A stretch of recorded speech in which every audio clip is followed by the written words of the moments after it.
Good afternoon. My name is Amy Washam, and I am the director of Northwest Missouri State University in Kansas City. I am also the education co-chair for the Northland Education and Business Alliance, or how we lovingly call NEBA.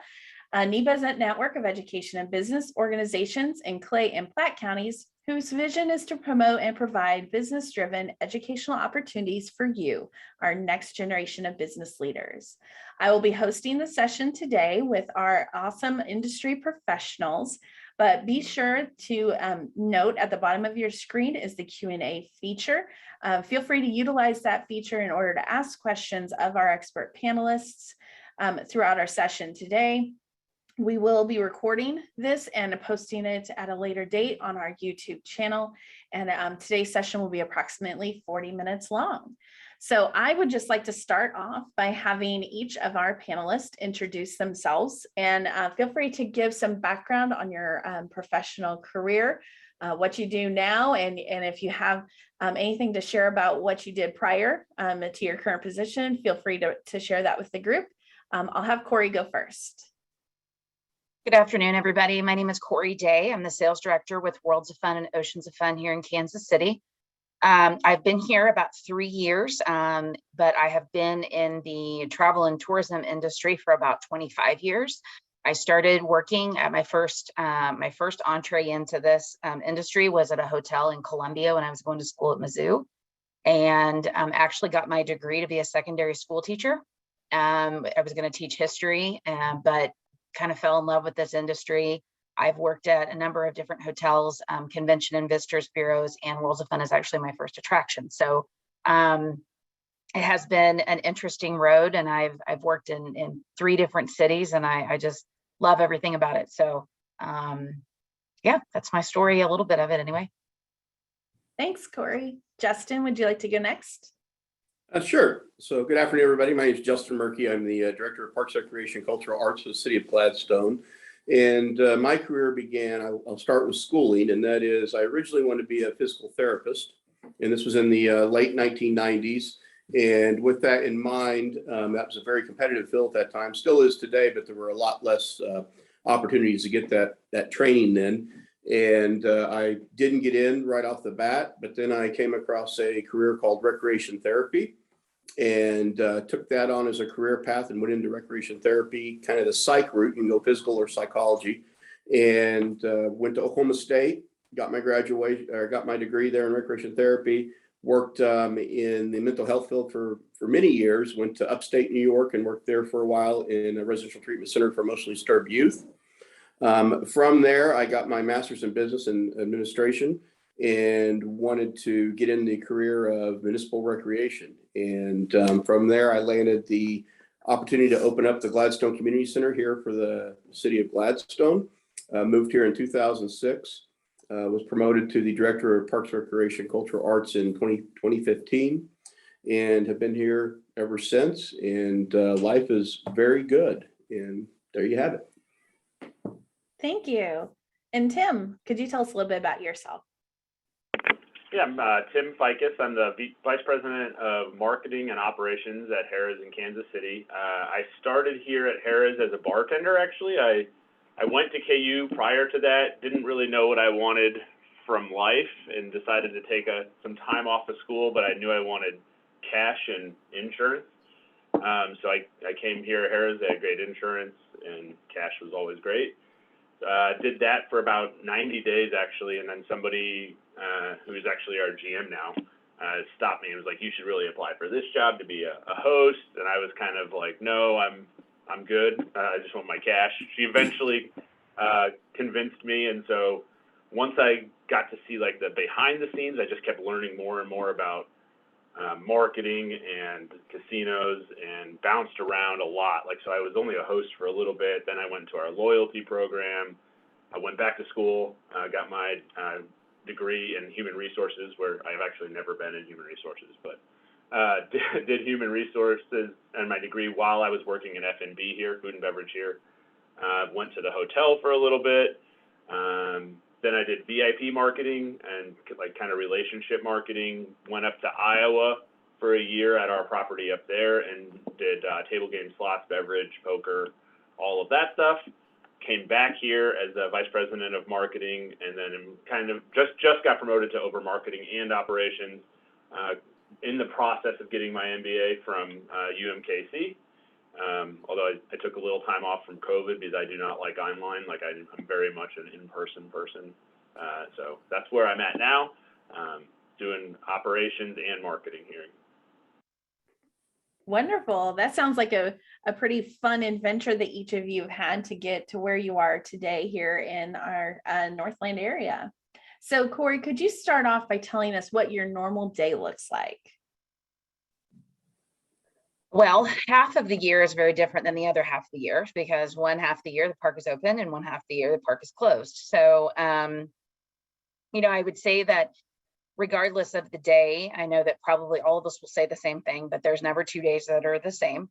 Right now, we are very, very, very focused on getting the park open. We open in about 40 days, I think. And so we have a lot to do between now and then. In my role as the sales director, obviously we're constantly focused on, you know, what's coming up. So we're always booking business for future dates.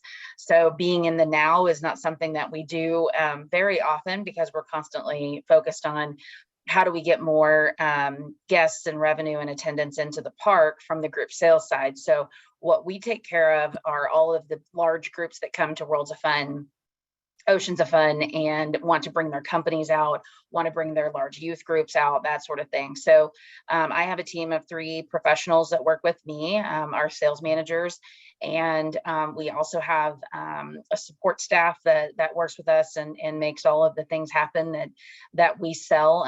So, you know, I mean, every day there's always a little bit of admin, always the email, and the world of virtual meetings has obviously, we've become very comfortable with those the last couple of years. But I would say that, you know, a typical day for me, it requires a lot of walking. We have about 230 acres of park here. So if you're having a busy day, you're definitely walking and moving. But, you know, the great part about my job is that our entire goal here, if you come into the park and ask somebody what the overarching goal is to make people happy. So it's not a bad day, not a bad thing to do every single day, to get up and figure out how to make people happy. So I think we all inherently are probably doing that, but it's nice that they actually are explicitly saying that. So Justin, could you tell us what your normal day looks like? Yeah, well, similar to what Cori just said, you know, I feel like we're in the business of putting smiles on faces and making memories. And that's what we do in our field. And we too are very seasonal, but in a different aspect in that we don't have an off season, so to speak, but things change. We got about 300 acres of parkland that I get to go out and inspect on a regular basis. Of course, I'm out in those a lot more during the spring, summer, and fall than the winter, because they just aren't as busy. But we have that. We have the community center that obviously has ongoing different programs and activities going on. I like to say, for the person who wants a lot of change, our field is perfect for that. We basically have about every 8 weeks and something different's going on. So that could be, right now we're preparing for Walk and Wag. We've got Easter egg hunts coming up. We're trying to open up the outdoor pool, that type of thing. And, you know, eventually that outdoor pool will close and we'll shift our focus inside and do some fall activities. We have theater in the park that's going on right now. We just finished audition 2 weeks ago for our 2 theater in the park programs. Of course, we're organizing our big 4th of July celebration. So as you hear, there's more than that going on as well. I could go on and on. We have a lot of balls in the air. So we're always kind of juggling balls. And once we finish a program, we obviously debrief it and talk about it, what we could do better, because we feel we can always do things a little better, even if we're never 100% at something. And then kind of put that program on the shelf and pull it back out and revisit it next year whenever we get close to that time to start marketing and taking registrations for it. So in addition to that, that's kind of the fun side of things, if you will. And I guess I'd say this: we don't get to play. And I guess my number one thing would be, whenever others are off work, we are actually working. So you don't go into this career thinking you're going to have weekends and evenings free. There's a lot of that going on. And we also get to interface with our elected officials. So I have a great relationship with our 5 city council members. On April 1st, we're going to do an Arbor Day celebration. And of course, he'll be at that and speak. So that's part of my job as well, is to make sure that he's got notes in place, knows what he's doing, knows where he's to be at and what time. And then I meet him there and do all the stuff behind the scenes to help him look good, help the city look good. So yeah, budgeting, there's a variety of things that come with our field. Tim, what would you say that is your normal day? I'm not sure I have a normal day, which is kind of what everyone said, but I think like just the variety of things I can do is one of the things I love about my job. Like there's literally a day where I'm a game show host, to being in a financial review, and then I'll be directing a commercial for social media or a photo shoot, or in some discussion on how to deploy capital resources. Typically, like on a week standpoint, like my midweek, so Tuesday, Wednesday, Thursday is really kind of meeting centric, more strategic maybe. And then my Friday, Saturday is kind of, that's where I try to build relationships either with customers or our employees, right, our team members, and just being visible is really kind of what I try to focus on Friday and Saturday. That's when the most people are here too, so that helps. We have, everybody's talked about fun. Our actual motto is we take fun seriously, and I think that explains my job really well. Like my job is to have fun and make sure our employees are having fun and make sure our customers are having fun. And there are times when we certainly have to be serious, but we want to be known as that place where you can come and, you know, leave your worries at home and have a good time. All of those sound like such a large variety of things that maybe I didn't even know within your purview. But yeah, definitely all of them sound pretty fun. That's for sure. So whenever you're thinking about how someone could be successful with a career in your area, so what are some of the essential skills or transferable skills, some people call them soft or durable skills, that you think people would need to be successful in this profession? Cori, do you want to go first? Sure.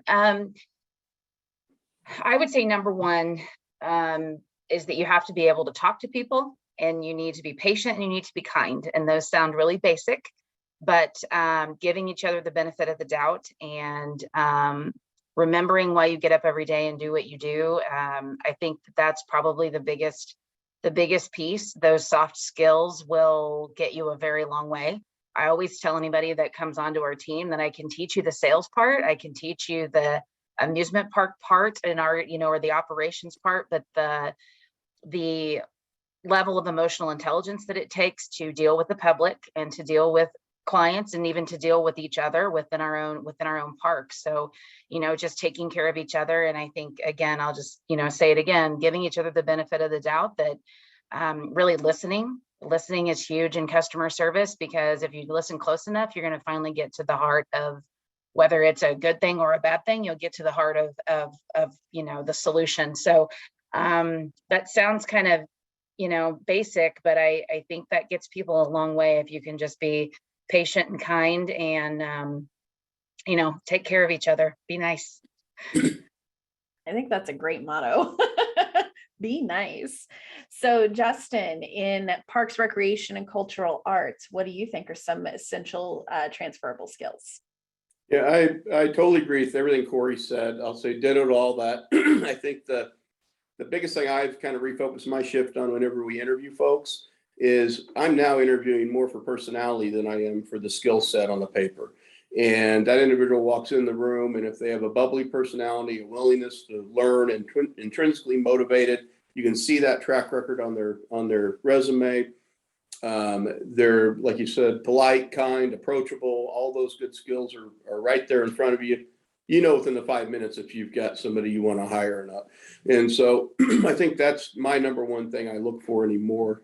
We can train anybody, anything. And so if they have the willingness to learn, and again, we're in a very, I'll call it extroverted industry, because you got to be able to be bubbly, be happy, show folks that you want to be here, you want them to be here, and take good care of them, and be a people person. That'll help us all be successful in the end. So And it's so hard to gauge personality on a resume too, isn't it? That interview is becoming more and more valuable. Tim, what are you looking for? What do you think would help someone be successful? Yeah, I think that I couldn't agree more with what the other two folks have said. Relationships are kind of everything, and if you can do that well, there's not going to be a whole lot of limitations on what you can do.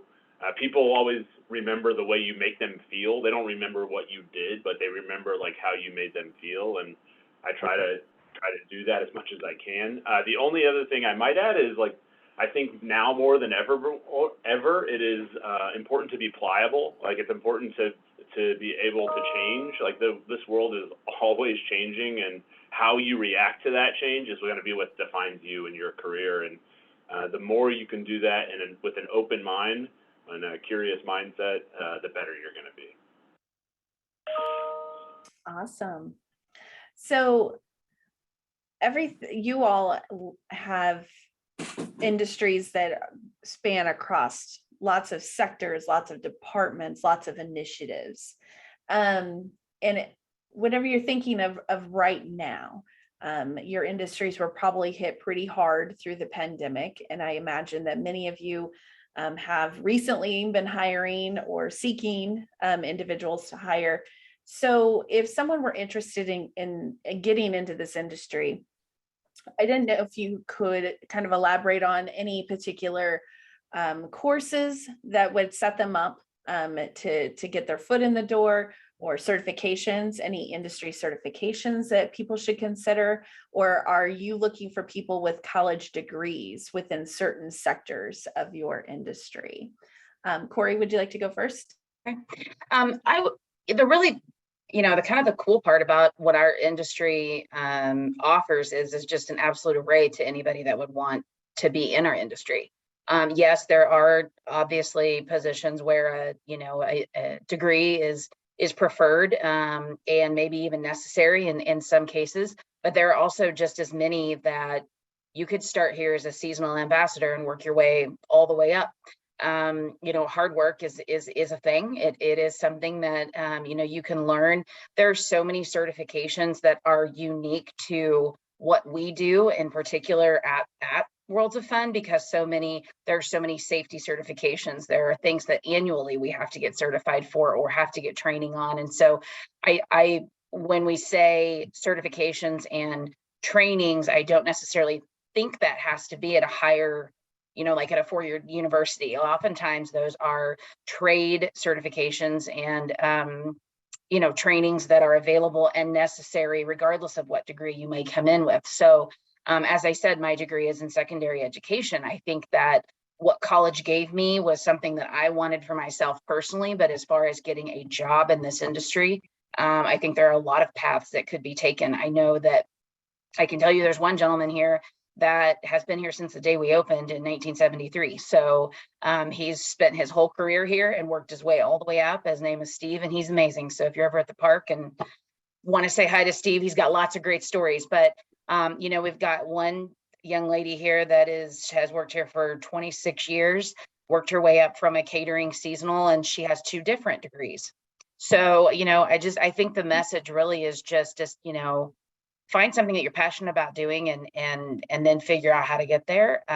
But I don't know. I love that about our industry, regardless. When I say our industry, not just the amusement park industry, but tourism and travel, because I think there are so many opportunities for people to succeed and to progress without, necessarily following a script of some kind.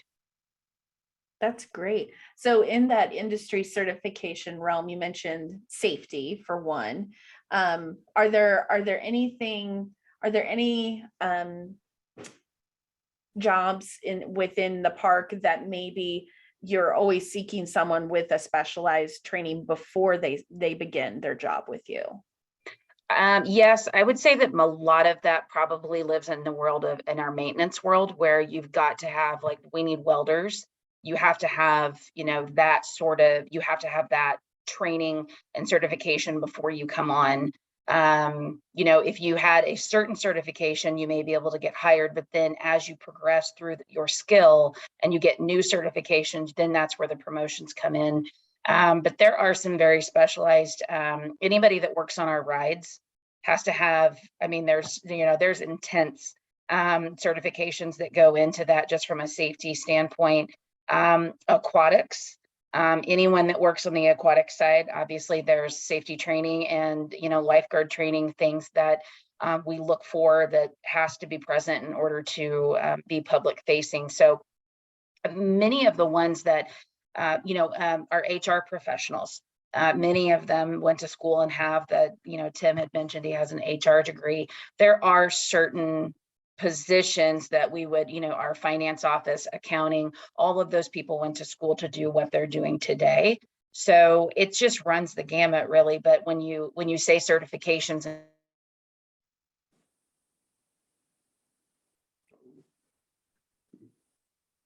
and those sort of things, that's some very specialized skills that not everybody has.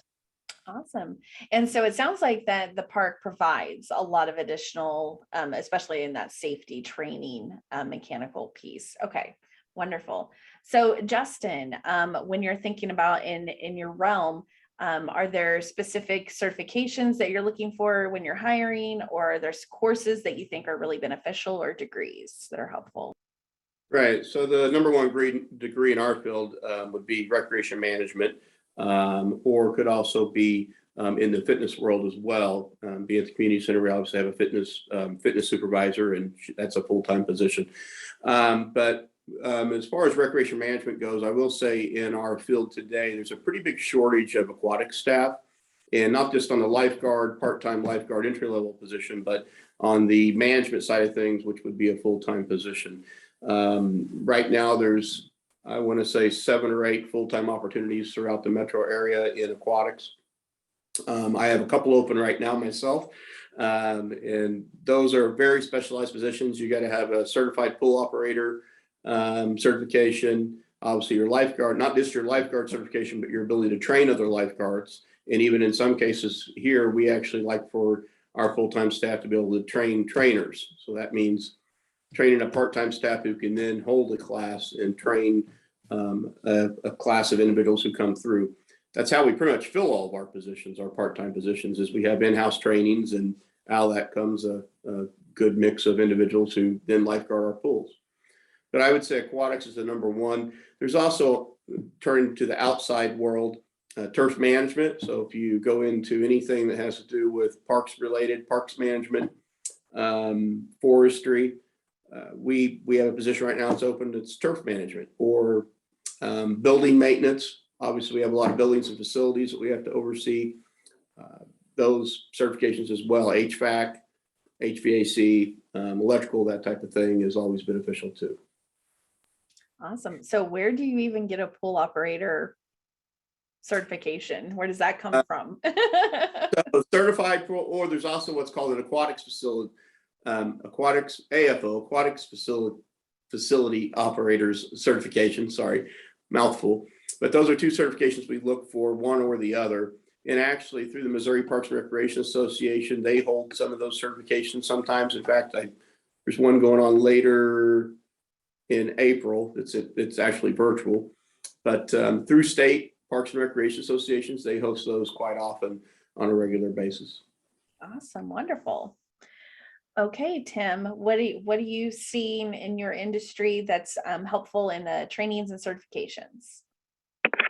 Yeah, I think we have such a wide variety of departments and things that you can do here. That if you're wanting to go into finance or maintenance, like, you definitely need a degree for finance. And maintenance, you're going to need specific certifications. Even if you wanted to be a chef or something like that, those are going to all need specific things. But if you're talking hotel, or just anywhere else, if you don't necessarily know what you want to be when you grow up, this is actually kind of a cool place, because you can come here and try to figure it out a little bit too. I think we're going to try to be offering some internships to help people into things. If they think they have a degree in marketing, or they think they have an interest in marketing. Marketing is probably the hardest one to get into right now, because it's this weird world of, like, you kind of want people with degrees and who know about social and things like that. And social is always changing. And so even though I took social classes, they were a long time ago, and they're really not that relevant anymore. So having someone who's been through those more recently and been through an actual formal schooling more recently is really beneficial. But then you also want to be able to apply like real world scenarios too. And so it's this balance where you want both. We could do a whole talk on how I would try to get into marketing right now, because I think it's a really hard field to get into and everybody wants to be in it. I would say a basic skill that I would highly recommend is like make sure you understand how Microsoft Office Suite works, right? Like know Excel, know Outlooks, know how to be efficient in those things, and because that's what the world is. Like everything's now on Teams or on, even Google is adapting a lot of the Microsoft stuff. I would just make sure you're super proficient in those areas, because you're going to need that in just about any field you go into. That is fantastic advice. So when we think about opportunities for promotion, each of you have kind of talked about that, but if there's any specific kind of path within your industry that you're seeing, you mentioned some interns, some part-timers and kind of how that works.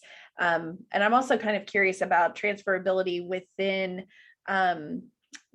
your company, for instance, or city, across the different departments. You were talking about, those experiences. So Cori, would you want to start us off and just, talk about, how likely promotion occurs and how that works?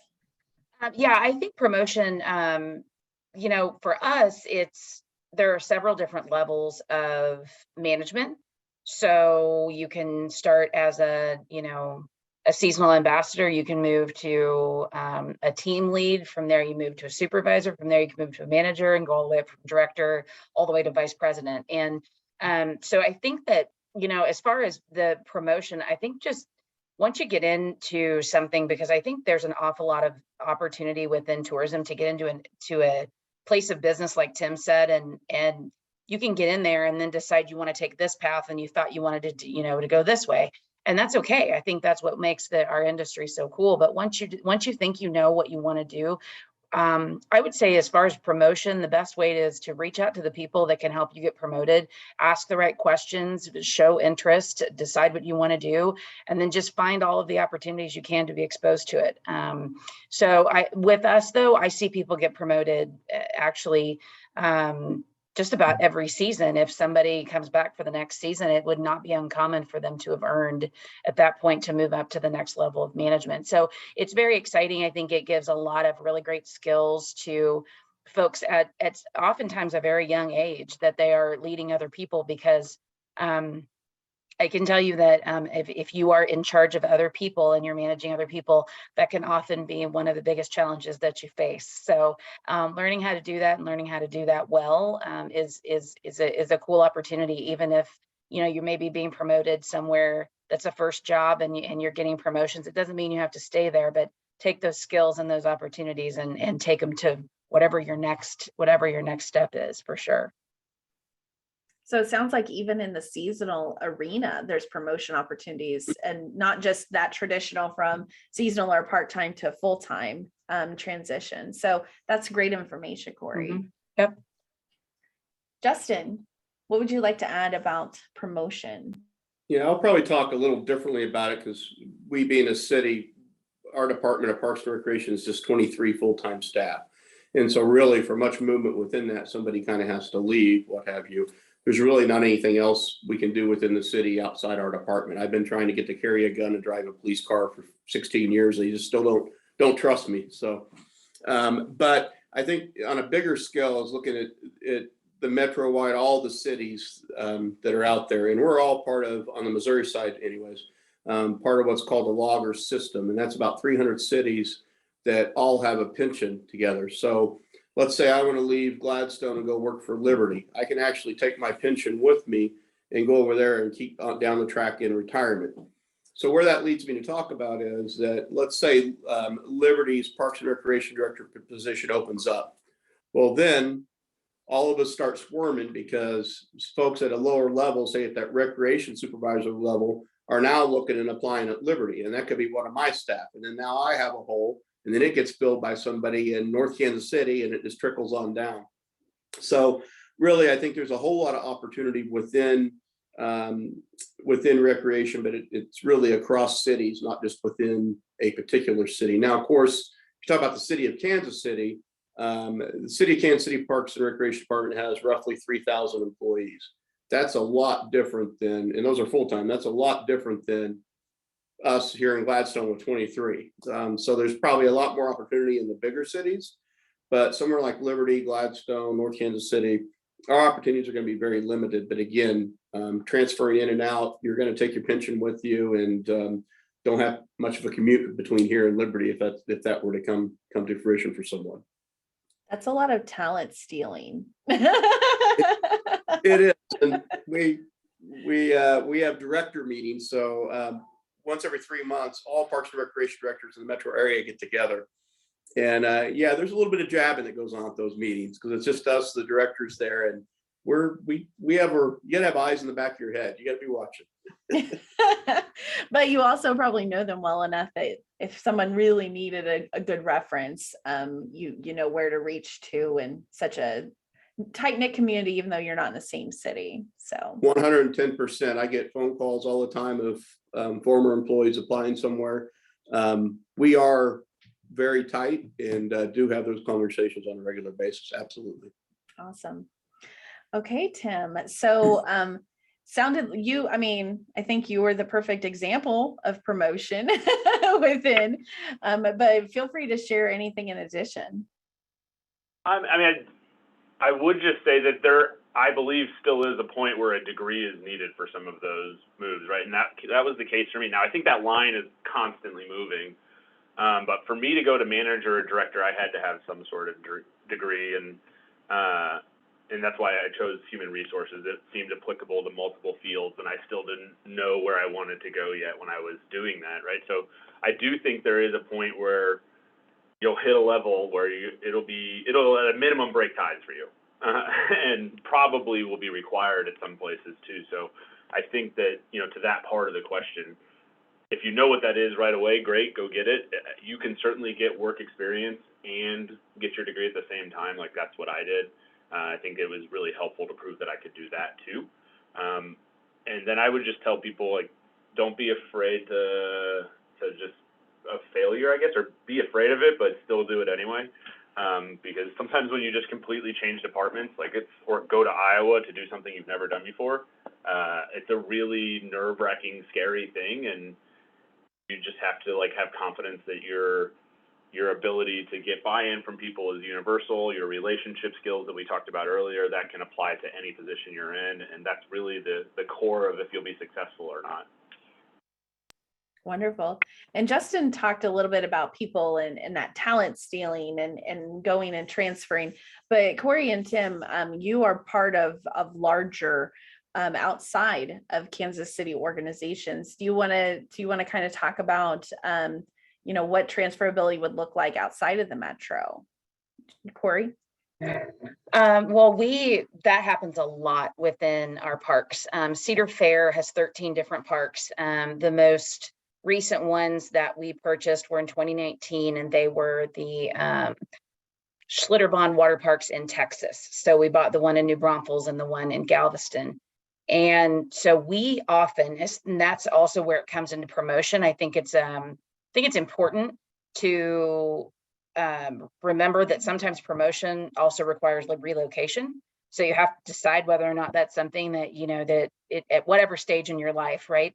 Whether or not that's going to work. So we have had several people that have moved here from our parks in Minnesota and Ohio. We have had people move there. It's very, very common in this world. So, and as far as amusement parks are concerned, people will leave Cedar Fair and go to Disney. They'll go to Universal, SeaWorld, Six Flags. I mean, you name it. It's a huge industry, and we jump all the time.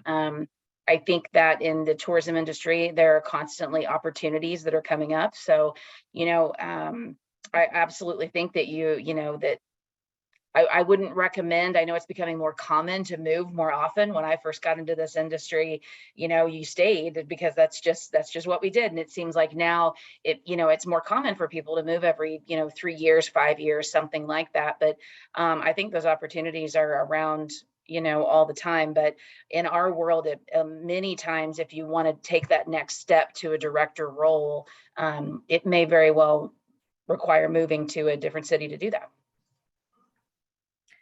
Tim, would you like to talk about how your organization is a lot larger than just here? Yeah, so Caesars Entertainment is our parent company. It has 51 properties across the nation, and then another 3 international properties. It's a massive company, and the industry as a whole is massive. Even in Kansas City, there's 6 total casinos. We see people jump all the time. There used to be a point to what Cori was saying, where you kind of had to move to become a director or above. We were purchased 2 years ago, and that's changed a lot. Like, they're really more apt to promote from within the property because the local region, and a lot of our stuff has to do with gaming commissions and government relations and things like that, and the players if you've been there for 15 years or whatever, however long you've been there. So I think that there's less emphasis on that than there once was. But yeah, it's a massive, if you want to live in Florida, we have a place there. If that's kind of the cool part about our industry right now, is basically you can pick where you want to live. They're always hiring, and it's just about finding the right position for you. Awesome.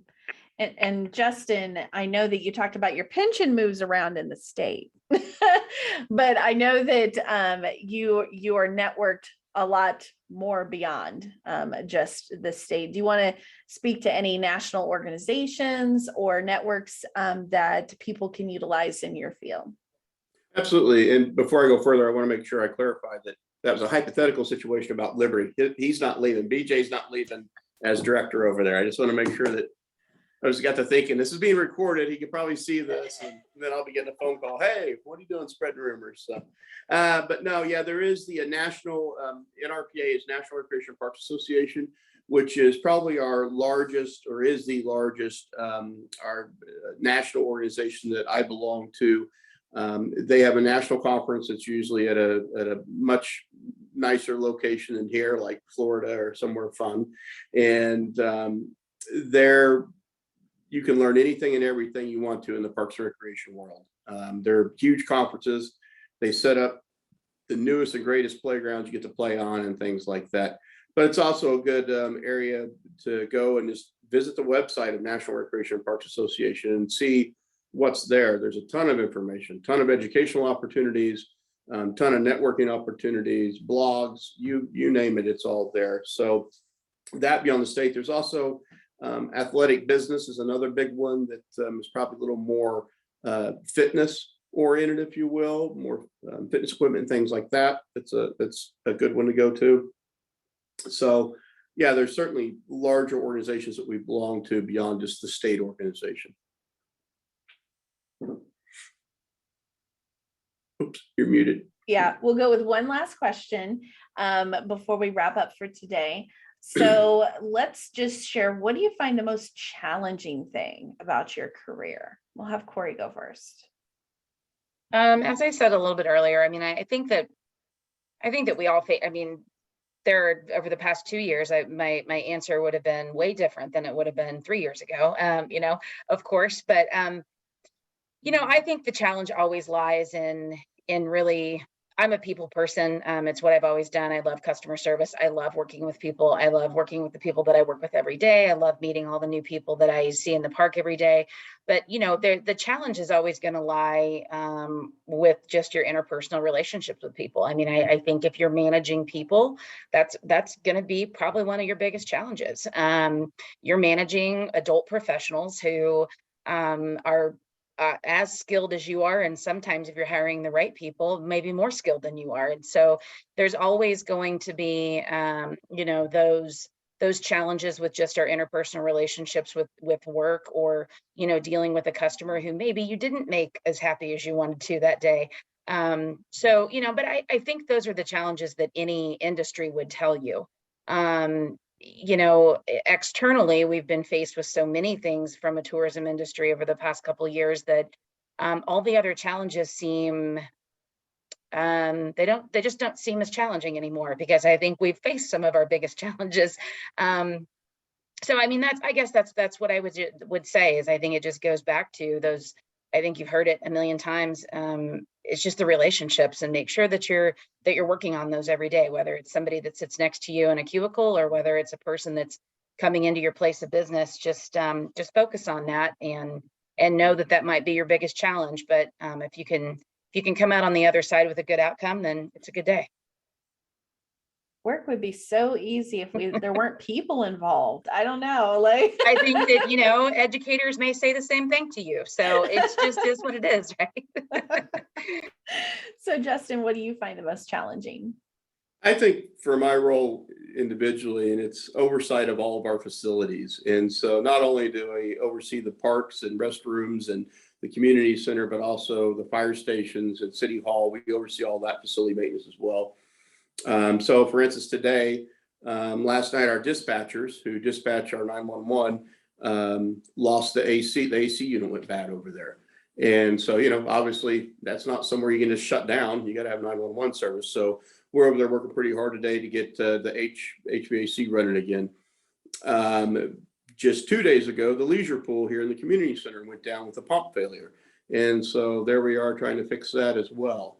So one internal issue, one external, meaning the leisure pool, where we're communicating to our members, sorry, leisure pool's closed, no swim lessons tonight, and what have you. So I think probably the unknown would be associated with that, just not knowing what you're going to wake up to the next day and what headache you might have and what might derail you from what you had planned for that day. Certainly we get, as you can imagine, graffiti in the parks, litter in the parks. That's a regular thing that occurs as well. That's very frustrating. I think probably more frustrating than challenging, if anything, because you build something brand new. You've got this nice, shiny new toy to offer the community, and then someone goes and destroys that or damages it, and that's pretty frustrating. But I would agree with everything else that Cori had said as well. I think at the end of the day, it's becoming, I think, more and more challenging to find staffing and to keep staff in place long enough to really build those relationships. If we can't keep staff beyond 6 months to a year, you don't really have any opportunity to really build those relationships and build what I call that internal family. I feel like here at the city, we have a really good family. It's family oriented. We know every kid's birthday and celebrate it right along with the staff who come in talking about it, so. That's awesome. Tim, what do you find the most challenging? Well, I definitely think Justin and Cori are right on the relationship part. I would say, for me, it's been, how do I approach things with a fresh set of eyes, really? Like, how do we, the longer I'm in role, the more I find myself saying, like, oh, that won't work, or we tried something like that before. And the reality is, just because you tried it before doesn't mean it won't succeed if you try it again. And COVID actually taught me that a little bit. There were several things that we tried before that didn't work, and when we tried them post-COVID, they worked and they were great. So it's really, how do I try to look at things fresh and hire people who will look at things fresh and challenge the way I see things, and try to find people that kind of are counter to my strengths, right? Like their strengths are something that aren't mine, and really give us this like balanced perspective of where our industry is going. We're in a highly competitive industry, and the more nimble we can be, the more we can adapt to trends and have a team that can adapt to trends well, the better we're going to succeed. We've done a nice job of that, but it just becomes harder and harder to keep that way the longer you're in role. Thank you. Well, I appreciate all of you joining me today for our session. I truly appreciate your insights that you've provided, and all of the opportunities that you've shared within your industry. I hope that the folks viewing this understand that there's much more than just our initial thoughts about these industries, and there's so much more opportunities and a deeper level. So That's will be all the time that we have for today. But we really enjoyed hearing about your amazing careers. Everyone, please be sure to take a minute or two to complete the survey that pops up at the end of the session on your screen. This will help us ensure to bring you helpful and relevant information in the future. For more information on educational programs and career opportunities related to the industry discussed today, please be sure to visit www.nebaworkskc.org. That's NEBA workskc.org. Be sure to register for future NEBA events, and we hope everyone has a wonderful day.